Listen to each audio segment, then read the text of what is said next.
Watching Podcast, the official podcast of jaysjournal.com and fansided.com, where we discuss all things Toronto Blue Jays baseball. We'll talk about news, rumors, and game recaps. So whether you're a diehard fan or just getting started with the team, this is the podcast for you. Here's your host, Craig Borden, with co-hosts Jason Lyons and me, Ken Alfred.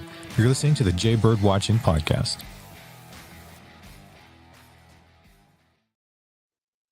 Good evening, Blue Jays fans, and welcome to another evening of Jaybird Watching. We're in the midst of literally wrapping up a game as we speak here in Oakland because it's Labor Day here in the States. So there's all these weird, wonderful day games on what's a Monday off for most people, except apparently if you work at a ballpark. So on that note, fellas, how we doing this afternoon? Doing okay. Here in Canada, it is also Labor Day, so we do get a long weekend as well. So glad the weather is getting hot. So it was one of our last hot days before it starts to cool down. But yeah, glad to be here. Yeah, one more day before the kitty winks head back to school.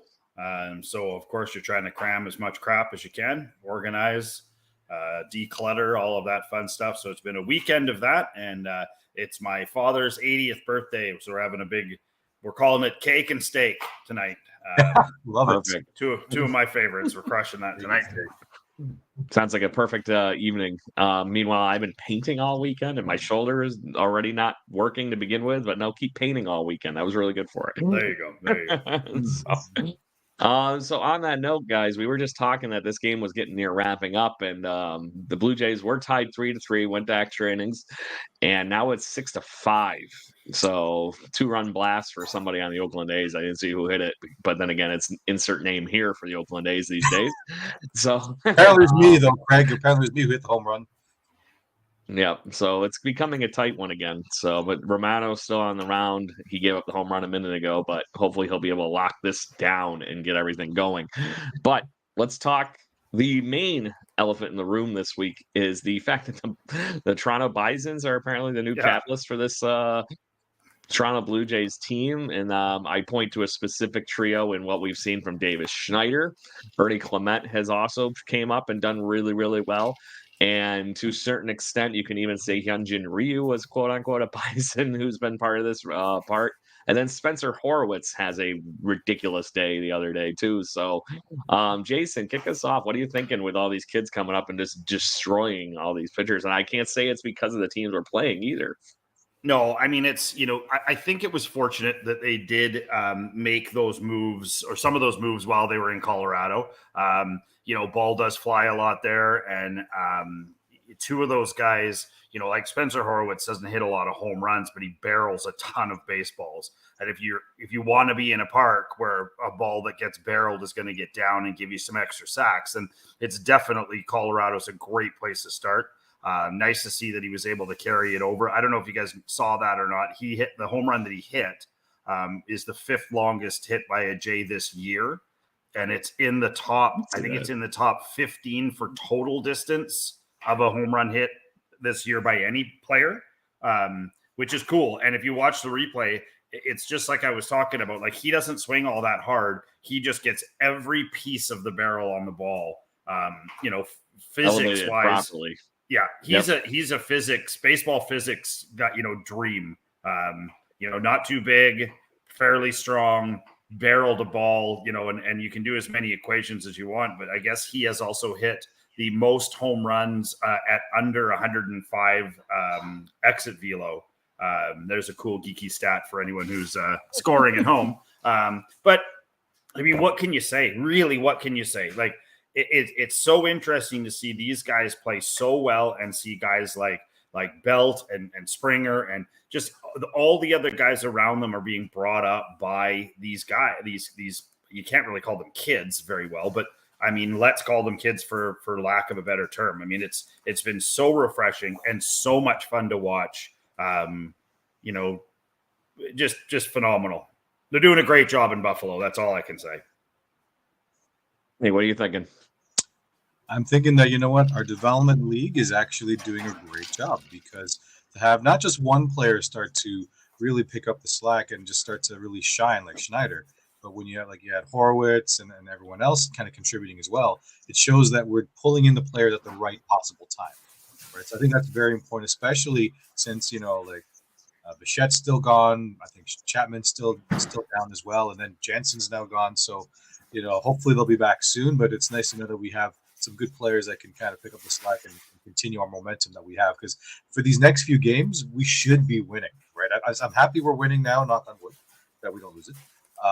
Is that we should be beating the Athletics. So, in fact, there's a little bit of drama just trying to close it out. Worries me a little bit, but I know it's nice to hear that our players that we have brought up are shining. Yeah. And I think it's crazy to the fact that, even in the midst of that too, you also have Kevin Biggio's had a great performance today. Right. Yeah. And Vlad, let's not gloss over Schneider either. I mean, this kid is, it's insane what this guy is doing. It blows my mind. Blows the mind, period. And I had it in front of me, but then I changed the screen. I was pulling up his stats for what he's done since he came up. He's batting .360, 18 hits, 5 home runs, 16 RBIs, 11 walks, and 17 strikeouts is the more impressive of those numbers, I think, because the fact that he's actually not going up there just trying to run into something. He's going up there looking for something to do damage on, not, he's letting the game come to him is always the mantra, right? Yeah. Go ahead, Kenzie, and I see you doing the fist pump up there. We did run into a double play. We actually won. So game over. There it is. We actually finally closed this game out with, which oddly enough was that Kevin Biggio I saw playing shortstop for a second there. Or is it because he was playing third base? Like we've been always kind of ragging on him throughout the entire season, where he was kind of up and down, up and down. When he's up, we want him to stay up because he's just that's the Biggio we want to see. We just wish it was more consistent throughout the year. Yeah.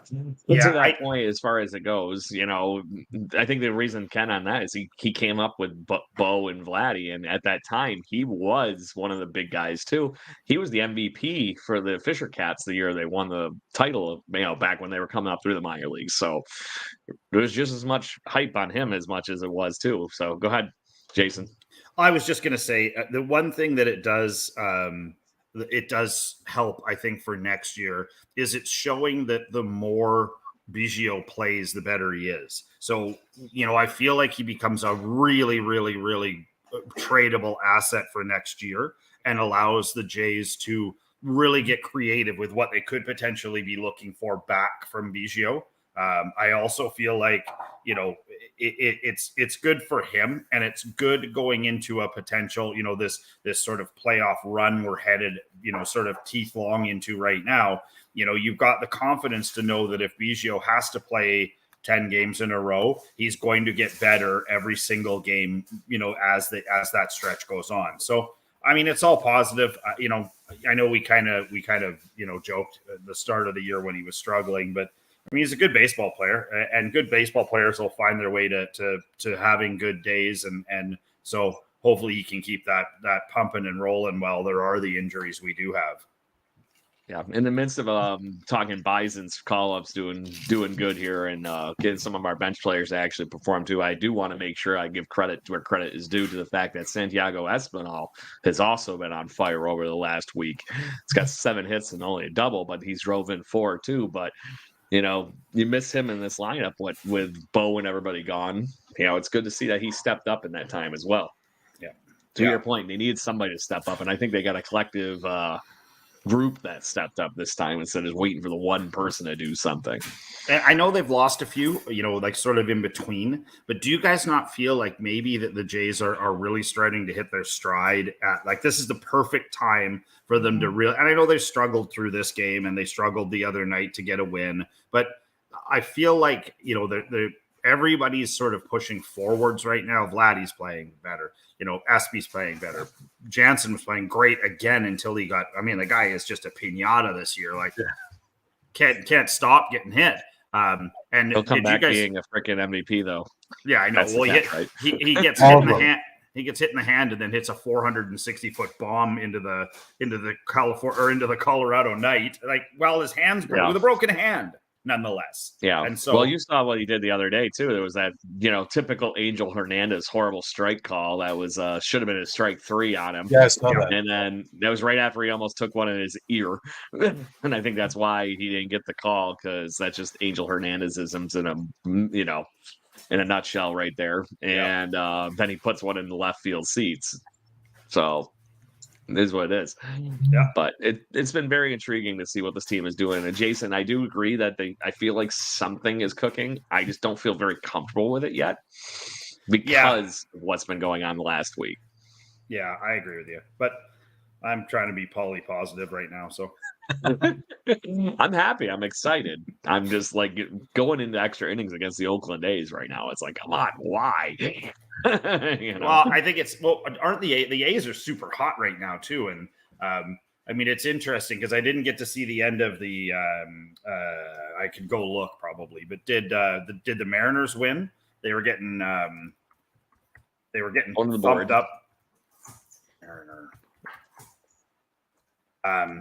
It's interesting to sort of see how they did lose. Good. I mean, the races are getting tight, and we're going to start to see some craziness. We're going to see some games where Texas comes into Oakland and loses 2 of 3. You know what I mean? Like that's the kind of stuff that happens right now because the A's are playing with house money. There's a lot of teams that are playing with house money, and don't sleep on the Rays right now. They're quietly turning their season around. Things are going to get really interesting over the next 3 weeks. And then after that, it's just bedlam. Like I feel like coming in, it's going to be insane. If you want to get to scoreboard watching here, guys, the Tampa Bay Rays ended up losing to the Red Sox today, 7-3. The Cincinnati Reds beat up on the Seattle Mariners, 6-3. The Texas Rangers got destroyed by the Houston Astros at 13-6. And the Texas Rangers also committed 2 huge errors in that game. So it really doesn't look like they're playing their best baseball right now either. So it's just is what it is, I think, at this point. There's some good baseball to be played here, and the things are falling in the Blue Jays' favor enough that their destiny is actually in their control. And Ken, I think that's the big mantra for the rest of the season. They have to do their part, and it seems like the rest of the Major League Baseball pieces might fall into place if the Blue Jays do what they need to do here.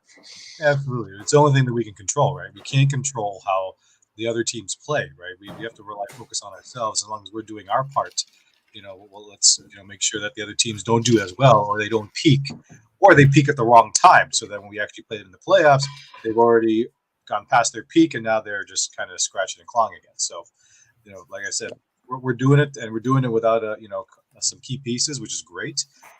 Let's just hope that those key pieces aren't injured during the last few games before the playoff run. Yeah, and in the midst of that too, I heard Bo Bichette might have been doing some running and stuff during the game today, and some things like that too. So there might be some good pieces coming back here in the right direction too.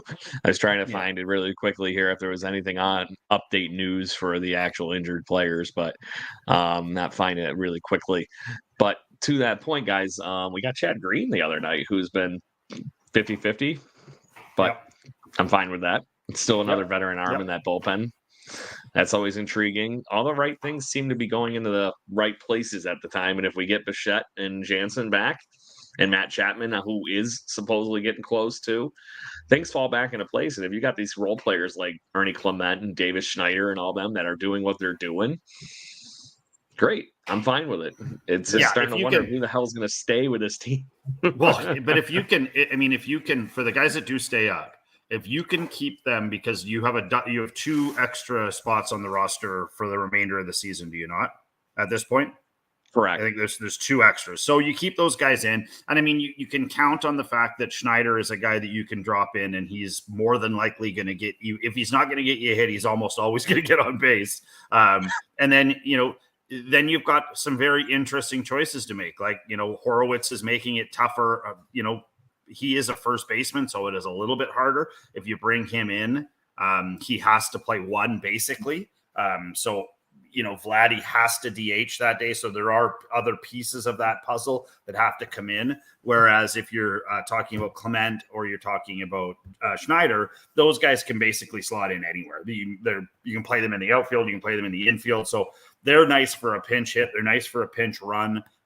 They're good. They're just good utility players to keep up. And there's even a few guys down there that haven't even brought up that are doing just as well as those guys were. And potentially could be one piece in, one piece out. And I don't mind that the Jays are trying these guys. Like, I mean, I know the injuries are making it happen, but these are the games where you want to try these guys. Like when you're playing against Oakland and you're playing against Kansas City, if you've got the opportunity to slot a guy in, that's when you do it. You don't do it against the Rays. You don't do it against, anybody that's going to, give you the potential to beat you up. You want to have these guys fun and loose and free and not feeling like if they lose this game today to Oakland that the season's over, right? They've still got a lot of grease under the tires that they can keep going.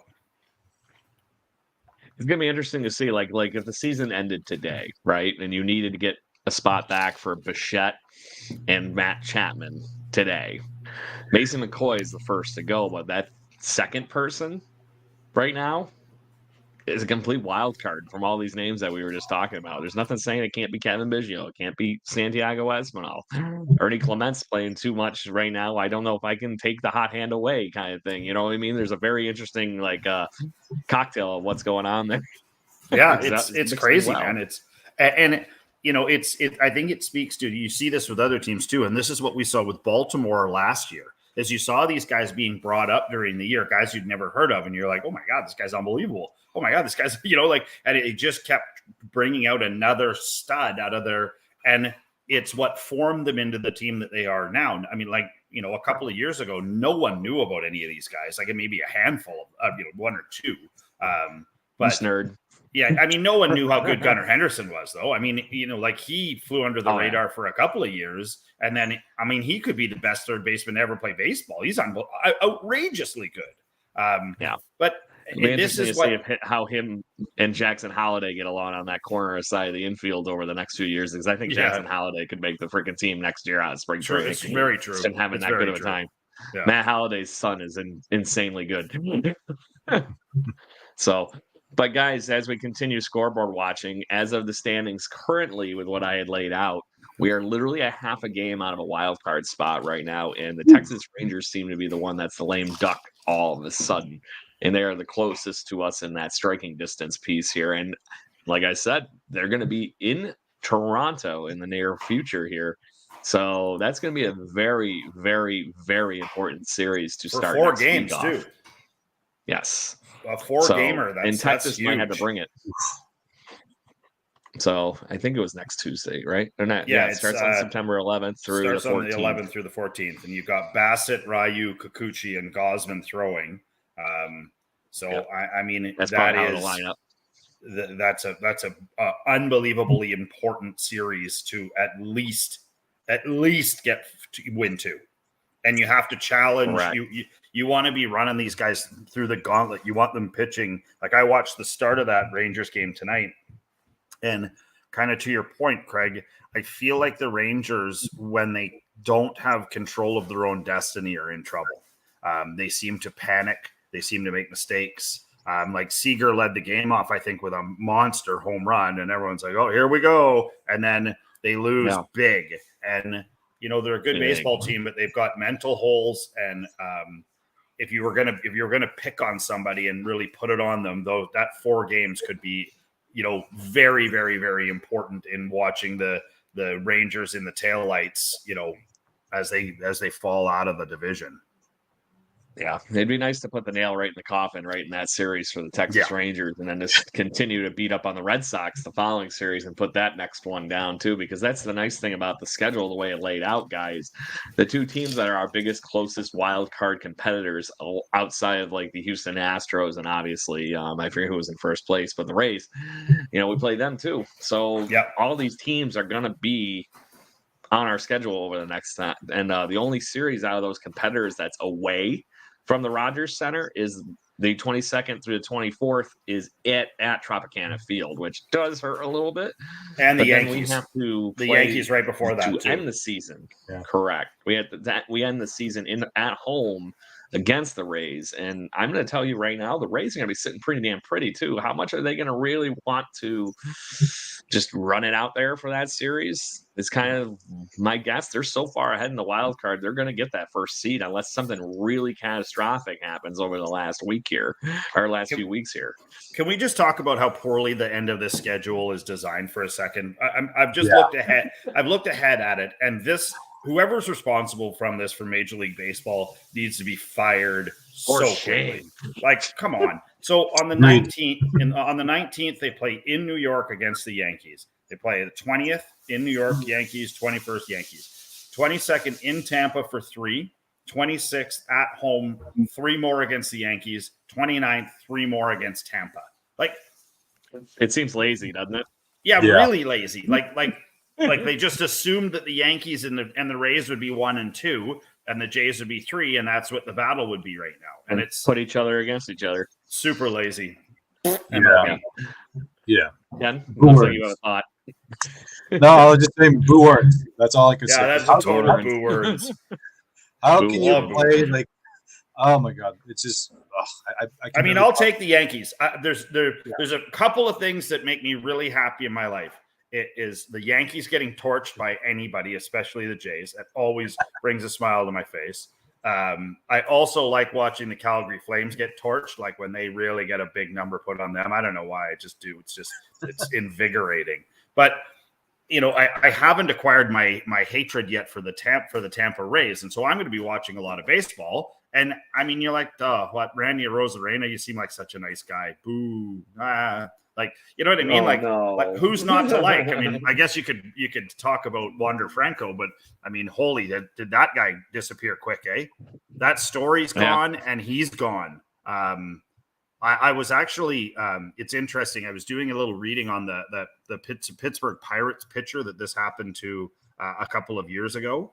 And same thing. He went back to the DR. He had, real charges pending against him.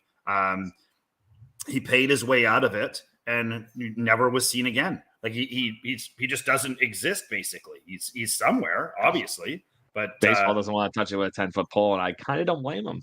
No.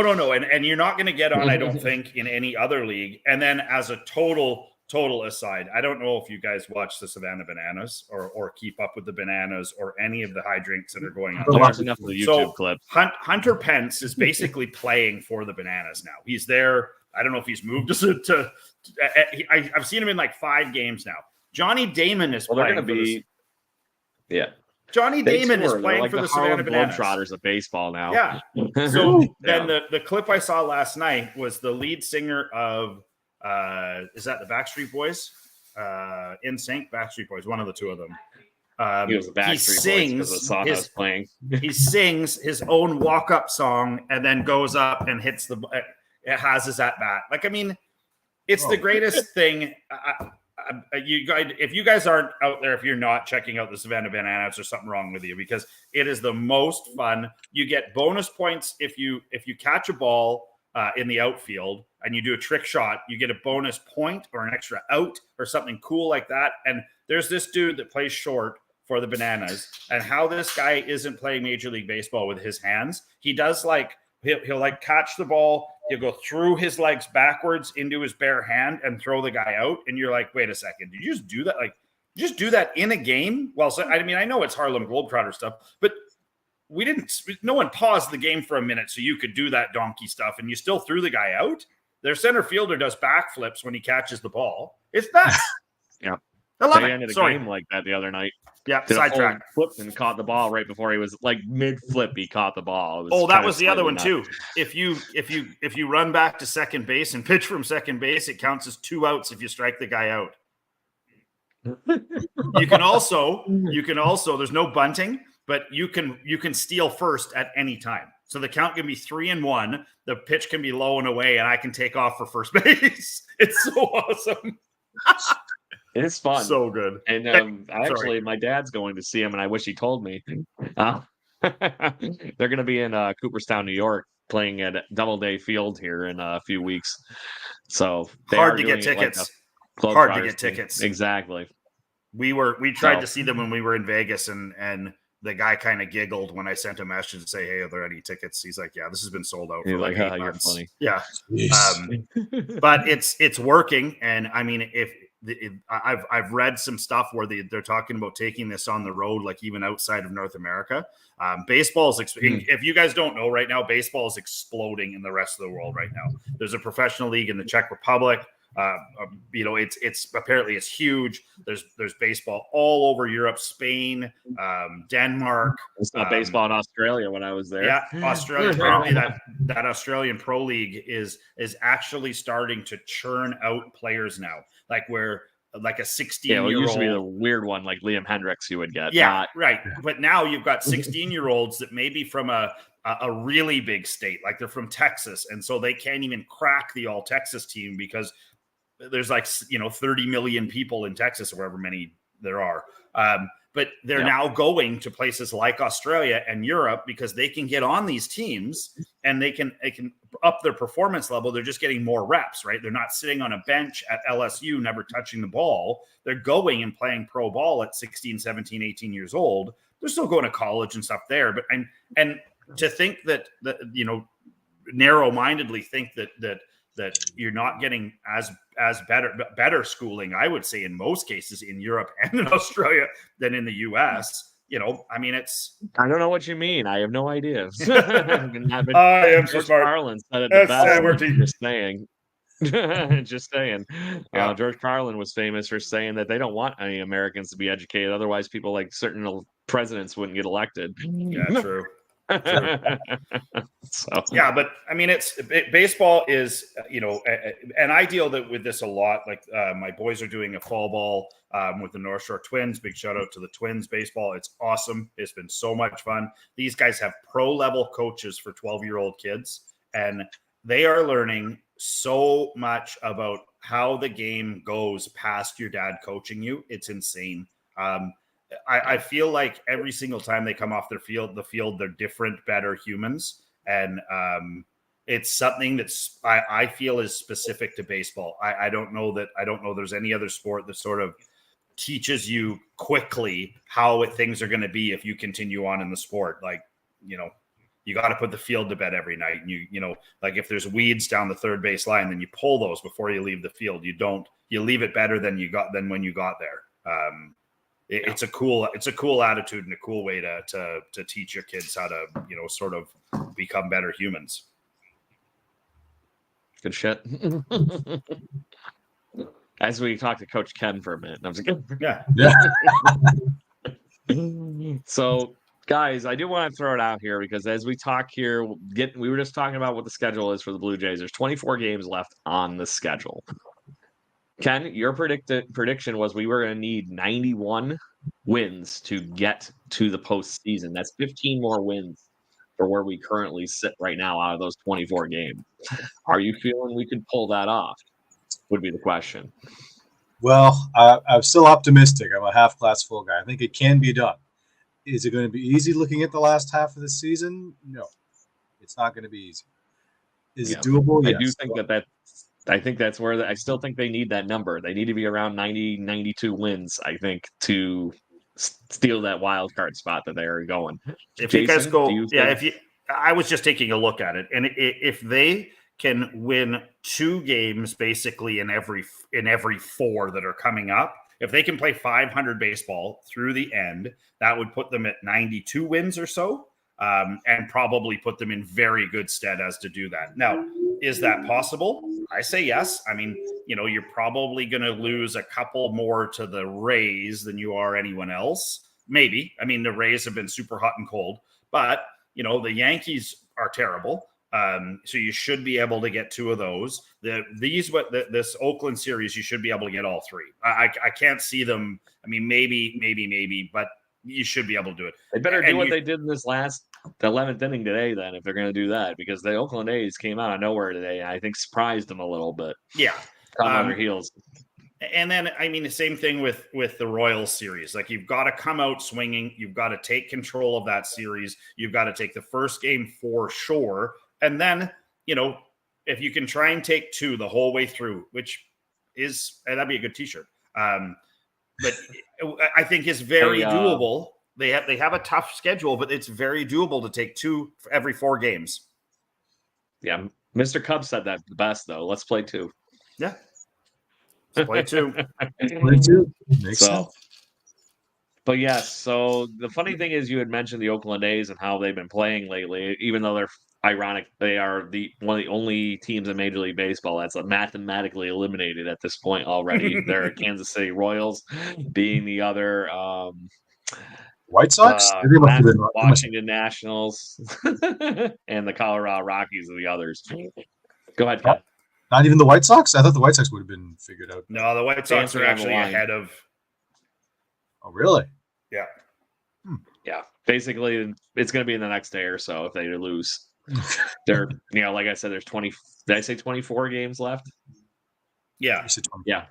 They're 23 and a half games behind on the wild card, so they're tipping on the edge right now. Okay. So the Royals have 40. The Royals have 43 wins. The A's have 42 wins. So they're the bottom of the Central and the AL West. And then the Yankees, this is just to show you the difference between the AL East and everything else. The Yankees are at the bottom of the AL East with 68 wins. Okay? So if they were in the Central, they'd be in second place. If they were in the West, they'd be in fourth. National League West, right? Yeah. Yeah. Crazy. In case you didn't think our division was good. Just saying. Yeah. It's unreal. And now we're taking a few of those divisions when you're not looking at like the craziness that's going on with the Ronald Acuna show in Atlanta and that Ronald Acuna stuff is getting out of control. Like he made me go and look up like 5 or 6 stats over the weekend just because I was curious about, number of bases stolen in a season, like most stolen in a season, and all these other sort of micro stats that come of what, Ronald Acuna is doing here, which, for lack of a better term, it's batshit is what it is. It's, bat. He's the first player in Major League Baseball history to have 30 home runs and 60 stolen bases in a season. It's nuts. And he's still got 24 games. He's still got 24 games. Well, the reason you usually have these conversations of why somebody can only be 30-30, like we saw with Jose Canseco when he was a Blue Jay and things like that, is because when you hit home runs, you don't have the opportunity to steal a damn base. No. That just shows you how much he gets on base. It's crazy. He is doing the Billy Bean model 100%. He gets on base. He's playing Moneyball. So it's slightly obnoxious what that gentleman is doing in Atlanta, but to that point, that's the best team in baseball. And you can see why. He looks like, has anybody ever had more fun than he's having right now? Come on. He's just having a great time out there. Yeah. I thought it was really cool that, Canadian Freddie Freeman, I don't know if you all saw this video, but he stole his 60th base against the Dodgers the other night in LA. After the game, they did a video. Freddie Freeman had the base he stole. He went out, pulled it out of the field, brought it backstage or whatever into the dugouts, and I guess he called the other clubhouse and said, "Hey, Ronald, come over here for a second. I got a present for you." And he presented him with the base. Yeah. And he autographed it and took it home with him. I don't know if he sent it to Cooperstown for the first little bit here or what, but he gave it to Ronald Acuna to hold, not to keep. I thought that was a really classy act from a gentleman like Freddie Freeman. He is a class act. Freddie Freeman's a class act. Adopted Canadian. He is.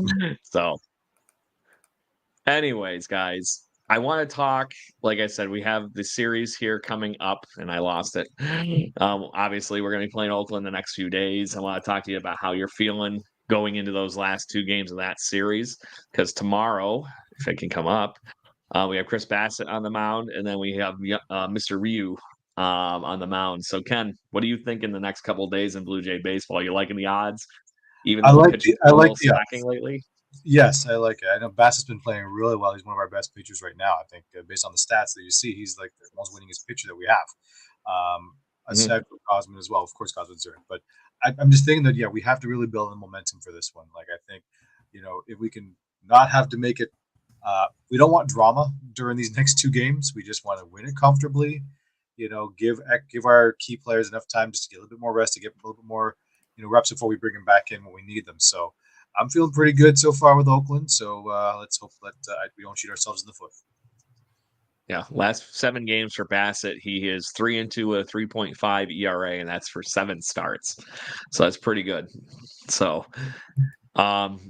Jason, what are you thinking? I'm actually looking forward to Ryu getting it fully back in form on that one. He's been pretty lights out. I mean, he looks great.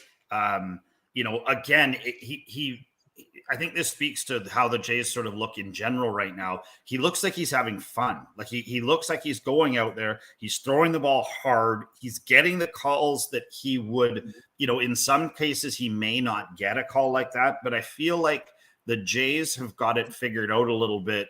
They went through a little bit of a stretch there where there was a lot of, sort of looking back at the ump and questioning calls and just sort of generally, questioning what was happening, because you can't say that the umping was great. It wasn't. The umping was garbage for a while there. And still, there's still some guys that don't do a good job. But I feel like even, and I think this speaks directly to a guy like Vladdy too. Like you'll see him get a borderline call where he would turn his head around and look at the ump and, kind of shake the dreads and, not to that level, but he, just that sort of disrespect. And then later on in the game, you see another call and you're like, well, that's just because you turned around. Like you can't do that. And so what I feel like, Vladdy and George Springer especially they're asking questions. I don't know, like I'm watching the game and a lot of times when the inning ends, you'll see Springer come running out of the dugout and he'll like sort of make a cut by the umpire. And you can see that they're interacting. Like, was that ball high? Was that, what were you thinking? And you can see the, he'd be like, I thought it was high. I thought it was up here. I thought it was out. And he's like, okay. And runs out. One thing to get feedback is another to be a dick. Yes. Yeah. Right. 100%. So, but I do want to mention the fact that Hyunjin Ryu is he's only thrown 29 innings as a Blue Jay this year, and he's got a 1.5 ERA.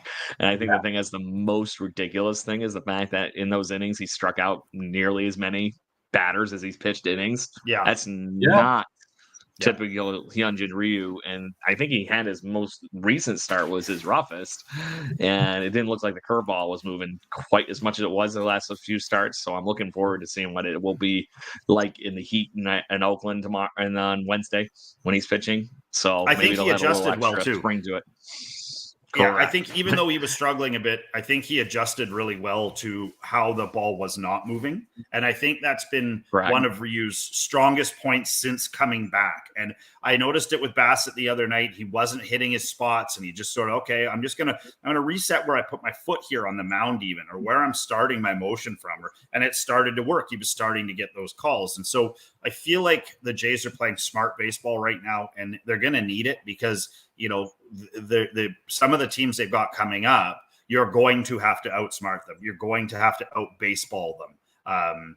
They're going to try and out muscle you and do other things like that. And if the Yankees are still, circling the bowl when that all they're going to try and do is hit home runs. So, if you're smart enough and your pitchers are good enough, and you can induce a bunch of ground balls, those could be some really low numbered games where you're just not getting anything that's hit out of the infield. And we have the staff to do it. Like I was disappointed in the pitches that Berrios threw to those 2 home runs today. Why bother? You're playing Oakland. Why bother? Let the guy walk. Who cares?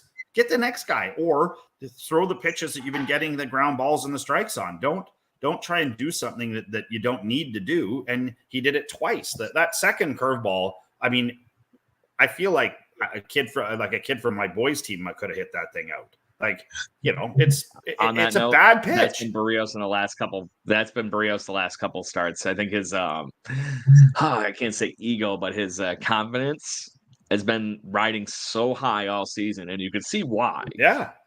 But he gets into that account and he goes, "I got this," and then he hangs one, and it's like shit. And so you can see it too. We're only both solo shots. He was pissed. The replay, the first look, as soon as it hits the bat, he's like, Like he knew it was gone, and it's bad. It's whatever.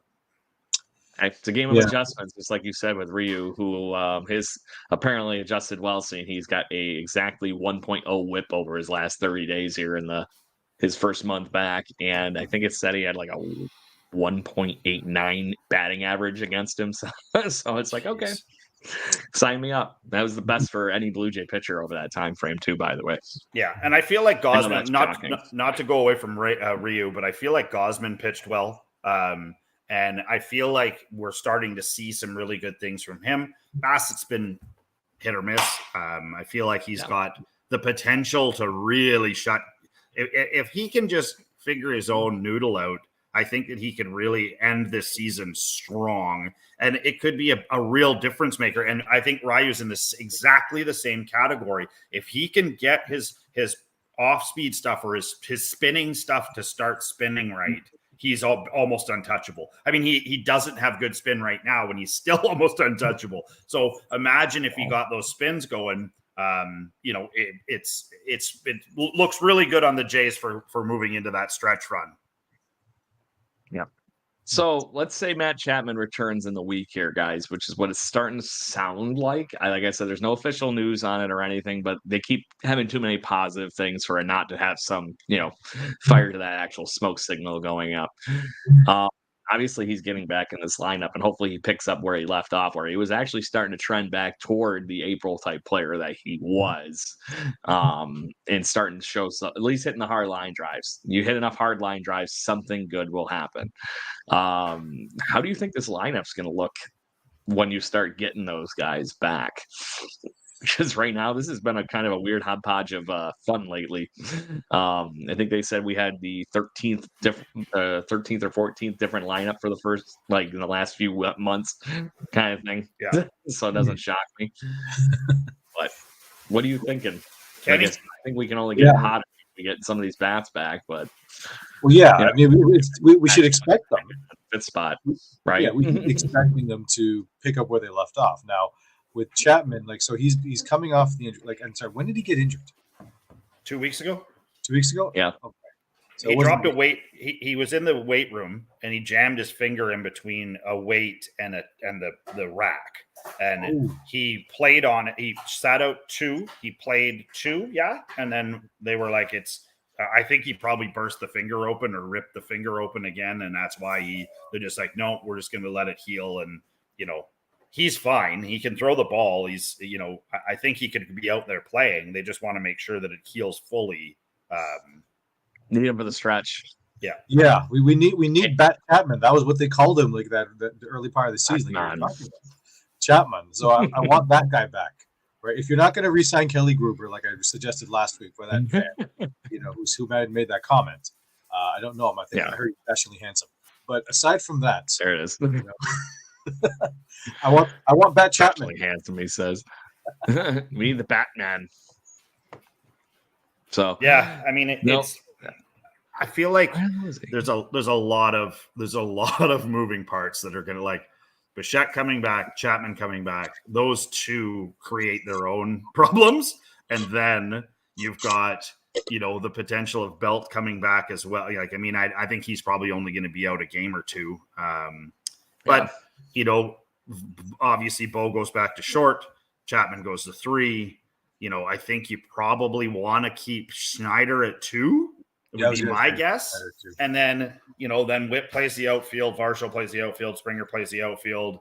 I don't think you see too much deviance from that. I think probably Horowitz goes back down. And then whether they keep Ernie Clement up or they maybe even try and bring somebody else up who's been doing well just to give them some reps at the major league level. I think that's probably how things shake out. I think, unfortunately, Horowitz is going to be the one that goes down, as much as I do love having somebody that's left-handed like him that can come in late in the game and just thump the ball if he needs to, because I've been kind of comparing him to John Olerud with the style of hitter that he is since I saw him for the first time.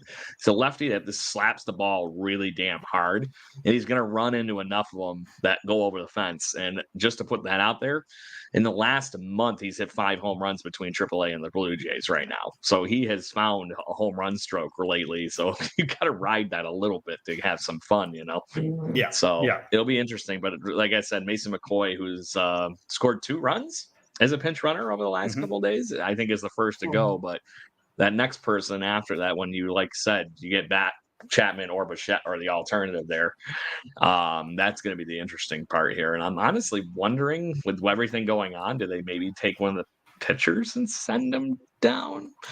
Could do. Now, somebody brought this up, and I don't know what the actual answer to this is. Is Manoah pitching right now at all? Not that I've seen. I was actually just seeing him on Twitter hanging out with kids at the Buffalo Bisons ballpark. I think he's still I think he's technically on the roster right now, but he's not been scheduled to start yet or something stupid like that. I was trying to find it too. I mean, I think he's done for the year. Does no one else think that this is weird, Mr. Manoah? Yeah, like does no one else think that this is odd? Like he they brought him back way too fast, and then that it's. I feel like I feel like there's something underlying. I feel like it's something going on. And I don't want to disparage or make stuff up, but I mean, you start to think, is it booze? Is it drugs? Is it something to that effect where they're just, they're like, you need to just gas it for the rest of the season. I would feel terrible if it was, but I mean, honestly, it feels very similar to what they did with Nate Pearson to me last year. Yeah, you're right. Because he was on and off hurt. They got to that point where it's like, well, we could ramp him up, or do you just want to keep him, working on a program and building him up for next year? And that's what they did with Nate Pearson last year. And we saw plenty of positive to that, why that worked out very well. He's still pitching really well in AAA too, by the way. So that's another name that we might see before the end of the season here too, because maybe he figured out that last piece to where we saw Nate Pearson be solid for a month, and then he kind of got into some funk and needed that extra piece out of it, right? Manoah's in that funk, and he's entrenched in that funk. Whatever they need to do, I say just let him do whatever he needs to do at the end of the year here, and maybe he gets in 1 or 2 more starts with the Buffalo Bisons at the end of the year and just moves on. Because the other thing is too, the Bisons in the minor league playoffs start a lot earlier than the baseball hall or the Major League Baseball levels playoffs. So they're getting close. I think they're within the last 2 weeks of the schedules right now. I'd had to look for the AAA schedule, but it's something like that. Yeah.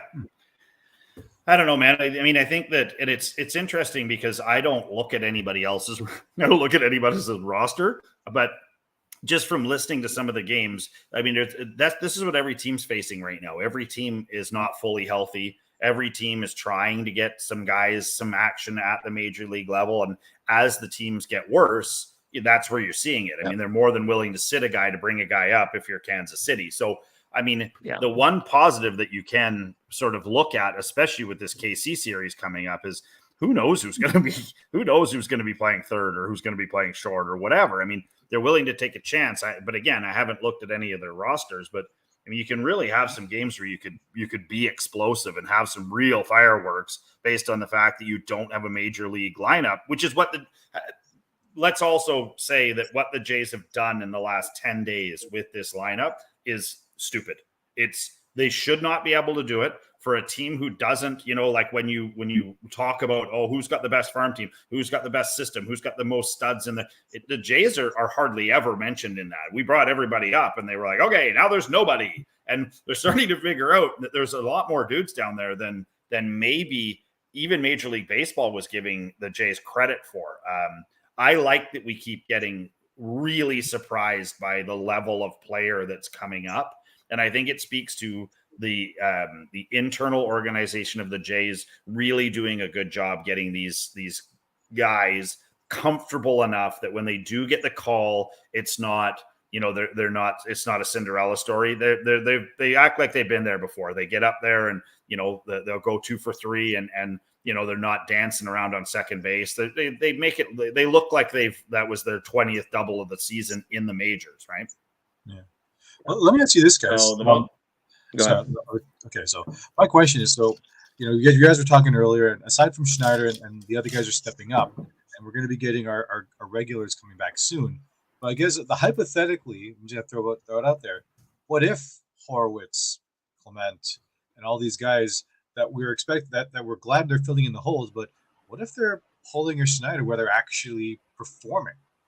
Do you still bring them out, or do you kind of let them run until they start to normalize, and then you put our go-to guys there, right? It's almost like if it ain't broke, don't fix it kind of thing. But at the same time, we are, our guys that we're waiting to come back, we are paying them a lot more money as well, right? So is it worth keeping them on the bench if these young upstarts here are just killing it and producing for us? What are your thoughts? I'm all for the hot hands at the end of the day. And I'm sorry to say, if Matt Chapman comes out and plays 2 stinkers right off the bat, I might be giving him a day off and seeing what these kids can do for one more day and see whether I can play with it. But you got to give you got to give your all-star guys a chance to come back and do what they were doing. And we had mentioned a minute ago, Chapman was trending at the plate back in the right direction. And I'm sorry to say, I don't care what the hell that play that Kevin Biggio dove for today at third base. I don't want Kevin Biggio playing third base. No, you don't. So. I mean, I think that I agree with you about the hot hand. The problem with baseball is that has never been the case. When a guy is healthy and they come back, he just goes right back into the lineup. It doesn't matter if he's hitting 125. He goes back in because he's earned that spot. And it's probably one of the most deflating things about baseball. I had a friend who had a kid in the Orioles organization, and he played first base. And I mean, Chris Davis was going nowhere. Like, that guy had one of the richest, longest contracts there was. And so he knew Chris Davis would have to get hit by a bus for him to even get a sniff. And he played a couple of years in their just below their major league team, and you can try and reinvent yourself and move over to third or move out to the outfield or anything like that. But the problem with baseball, and this is kind of, we're starting to see changes in this. We're starting to see teams take a chance on somebody and leave them there. And like Craig was saying, follow that hot hand, but it's few and far between. Like, if you're in the Jays system and Springer goes down and you go up and you do well, when George Springer comes back, he tips his cap to you and says, "Thanks, buddy. Enjoy the flight back to Buffalo." Like there's no question for some players that they're going back into the lineup, and it sucks. But I mean, there's been lots of times where dudes come up and you're like, "Who is this guy?" And then you never see them again, and you're like, how's that even possible? Like, how can somebody catch lightning in a bottle for that amount of time and then they're gone forever? And then you're like, oh, there he is. He turned up on the Milwaukee Brewers 2 years later. And you're like, I remember that guy. He was good. I liked him. And, exactly, because I'm, I can only really follow the Jays. I try to dig in on other teams. And when I like a guy, I try and make sure I keep my eye on him if I can. But like, even there's a guy who played for the Seas. His name is Damiano Palmageria. He's from Surrey, BC. And we watched him a number of times play for the Canadians. And I guess he's up with the Jays right now and crushing it, which, is awesome. I mean, that's what you want, is you want these guys to move through the system and be successful. But I mean, is Schneider going to be, next year, is Schneider going to be as good as Schneider is? I mean, who knows? He's the kind of guy I take a bet on right now. That would be the difference. Yeah. You know what I mean? It's the work ethic that I would take it apply.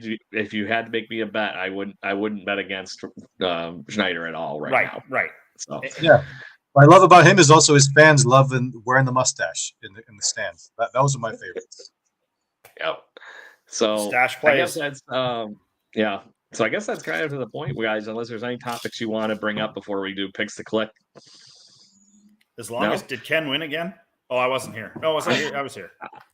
I'm hoping not, because we carried over his Davis Schneider pick So Who are the others? So last week I had Ernie Clement. You had Whit Merrifield. Ken had Davis Schneider, and we had Vladdy for the guest pick last week. So Jesus, who wins it? Ernie Clement? I think I have to, because here's this point. I'm just going to drop this out here because this is the week that Ernie Clement had. He got into 22 at bats. He got into 6 games, as we were talking about. So that's the whole slate of games for the Blue Jays over the last week. He scored 4 runs, 9 hits, a triple, a home run, and 5 RBIs. He got up here 409. That was the most hits of any Blue Jay last week. Okay, well here I've got some. Now Whit Merrifield may not have done, like he may not have made the line, but he had the 3rd most hits last week. Yeah, I'm just looking. He hit 400 in his last 10 games. He's hit 400. He has 1, 2, 3, 4, 5, 6, 7, 8. He's 1, 2, 3, 4, 5, 6, 7, 8, 9, 10. He has 10 hits in his last 10 games. Yeah. So all those Blue Jays out of our picks to click last week had at least 6 hits in the games last week. Jeez Louise. Davis Schneider being the lowest on that, but he had 4 of those 6 hits were for extra bases. Crazy. I don't know who gets this one. I mean, I need a win here. Yeah. I don't know what to do on this one. Like I said, there's enough things that we may have to burn this one. Like I said, I might have to, but we may have to burn this we'll one. put it up on the poll and see what happens with everybody. Right. Unfortunately, I don't think Vladdy makes it. Yeah, put it up there. Let's see. Oh, here, I'll be this person, and you guys tell me. I'll share my screen here because this is the last week in Toronto Blue Jays baseball. And like I said, it's not terribly blatant, but no matter any way I slice it, my guy of Ernie Clement here is me going with my hometown boy here.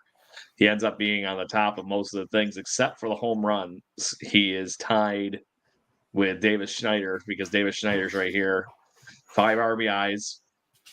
Like I said, 4 extra base hits, but then you got 5 RBIs for Clement, 2 extra base hits, 9 hits versus 6 hits. Whit Merrifield's in the dead middle of the 2 of them with 8 hits, 2 extra bases. 3 RBIs, it's a no-win, but he stole some bases. So it's like a draw. Yeah, we put it up. We put it up on the poll, and we see what the Google verse, the interwebs. There you go. Interwebs. I've always trusted the interwebs. Either that or everyone gets a point, so we all get a win on that day. No, if I don't get a good vote participation, I'd rather have the internet tear us apart for a week. No one wins. There we go. No one wins. You all suck. Let me tell you why I suck.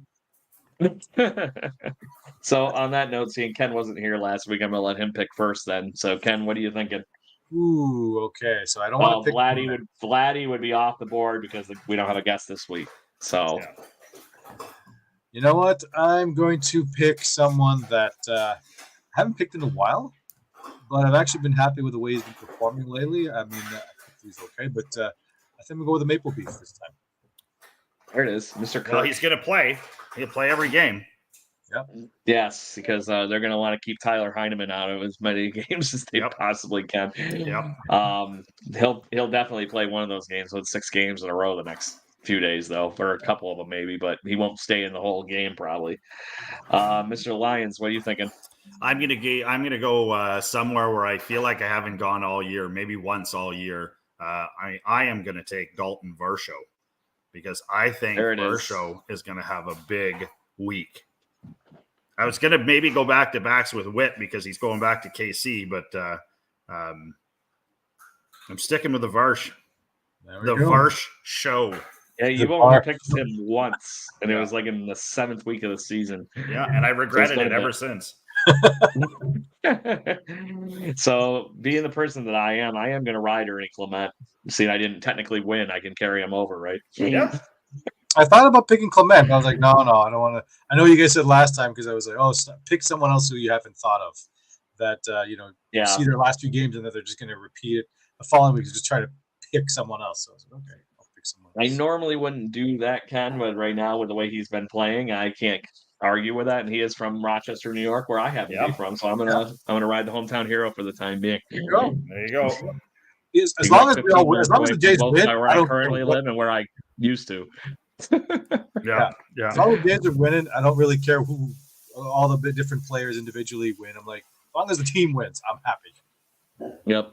So on that note, I think Ken and I agreed before the game that I'm going to be up in Toronto with him somewhere in the ballpark. So if anybody wants to direct message us to the Birdwatching GC, maybe we can hang out and have a beer. All are welcome. And then I will be joining I won't be in the show, but I'm going to be there hanging out with the fans and everybody from the Walkoff podcast, and Craig Ballard of the Locked On Jays podcast are hosting a bit called Baseball Town at the Comedy Bar in Toronto. It's going to be Sunday evening, the 10th. Same day I'll be at the ball game with Ken, and that's on Danforth Avenue. So if you happen to be down there, and go get those tickets and join a bunch of Blue Jays cohorts and podcasters, and apparently a few players. Only confirmed one right now is Jay Jackson's going to be there, but Jay Jackson's a fun guy, so that'll be fun. I'm disappointed I have to miss it. I will be there in spirit. There we go. We'll get you there on some point, man.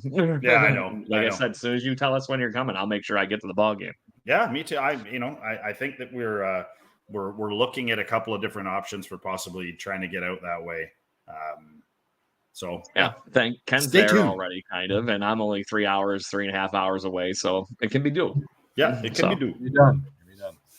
Anyways, well, thank you very much, Blue Jays fans. Thank you for the few comments we got in the comments section this evening. And we'll talk to you next Monday. And we'll be, like I said, it'll be a day after we happen to be at the ball game. So that'll be more fun and goofing around to share.